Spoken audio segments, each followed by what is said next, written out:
Hello and welcome to the I Can Do podcast with Benjamin Lee. We're here to talk about tips and strategies to have an I Can Do mindset.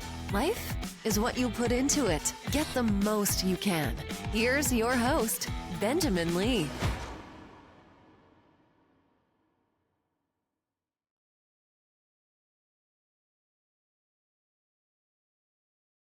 Hello and welcome to a new episode. Thursday, March 6th, 2025, episode 301, day 11, my Ultraspeaking project. Another impromptu podcast episode. I'm pushing through today. Let's get started. Thank you for tuning in wherever you may be. And here we go. Let's see here. Here we go.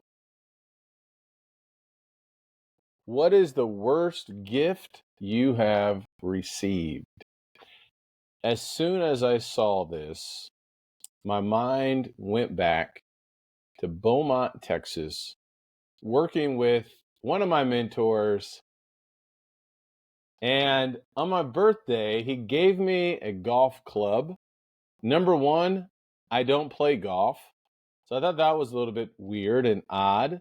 Number two, this club was really, really old. And number three, it was broken. So I had to figure out exactly why did he give this gift to me. And I don't know why he did give it to me. I guess it was some kind of joke or some kind of gag gift or something like that. I got no idea.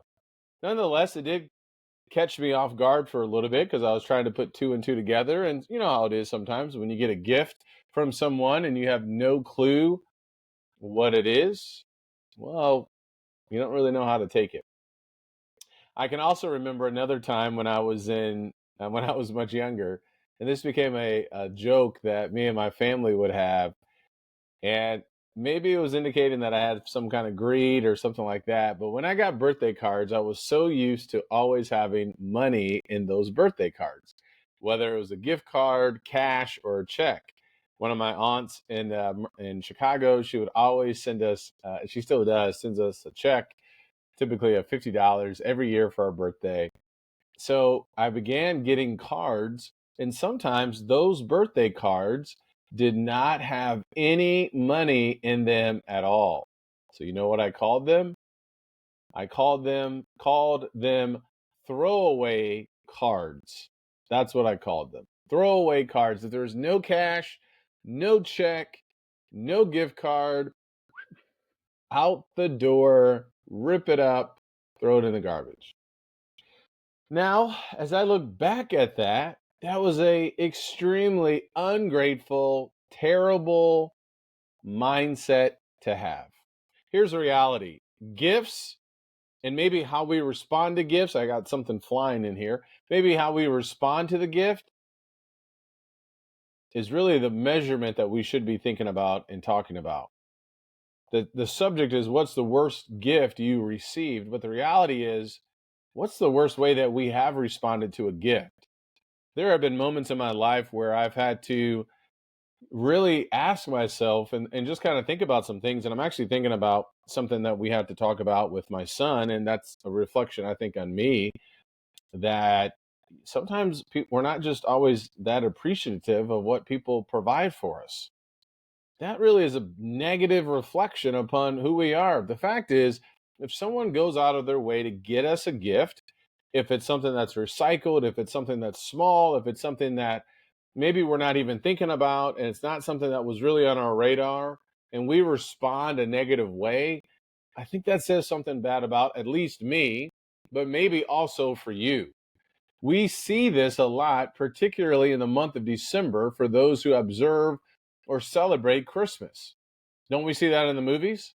The Christmas Story, I think that's what the kid or the movie was called. He wanted the shotgun, BB gun, the Red Range. I can't remember the name of that gun. If you remember it, you let me know. And he didn't get it, or at least he thought he did not get it. And that changed his whole mindset despite opening up all the other gifts that mom and dad had given to him. Yet it can be easy to throw the first stone at someone else. The reality is, I'm guilty of this as well. I can think back having birthday parties where I specifically asked for a gift and I didn't get it.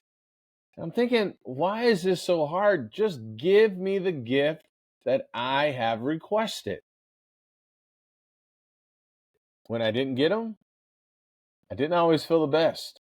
And that's sometimes not an easy thing to admit, but I'm just being honest, vulnerable, authentic as we talk about gifts. So it's not just the gift, but it's also how we receive the gift. The fact is, we already have a lot of stuff. We're running out of room. We have so many possessions. Think about all of the storage facilities that are in the United States, much less here in Texas. People are making millions of dollars for people just to store their possessions. So if there has been a really, really bad gift, it's only because of how we decide to receive it. Despite a gift not hitting our standards, not hitting the mark by which we think we should get or receive, the reality is someone else has been thinking about us. Someone else put in the time and the effort to write the card, to wrap the gift, to go to the post office, to go out, to order something on Amazon, and to send it to you and me.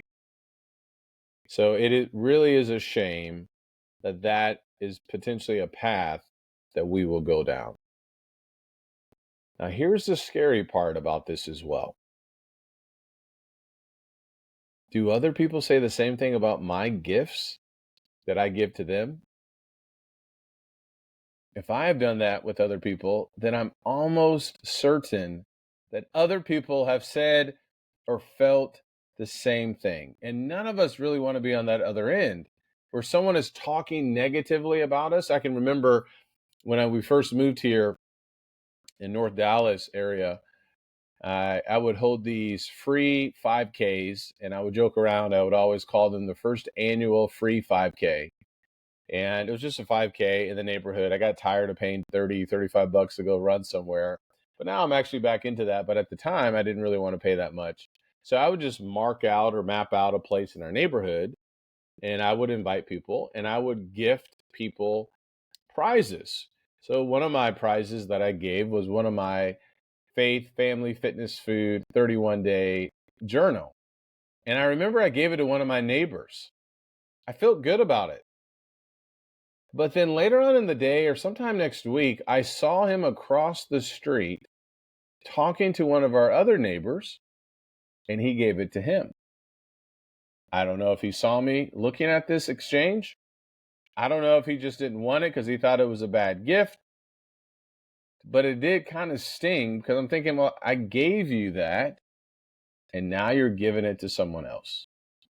So I can't judge his heart, but I can say that if that was the case, then I get a glimpse of how that feels when someone maybe doesn't think that my gift has been the best. So in conclusion, if you get a gift, say thank you. Appreciate it. Be content that someone is thinking about you. Be happy that they spent time and energy and money to hopefully bring a smile on your face. And if it is one of the worst gifts that you have ever received, make sure that it doesn't make your day worse. Thank you. I can do, so can you. Please gift me with a rating and a review. Share this episode. I'll see you tomorrow. Take care and God bless.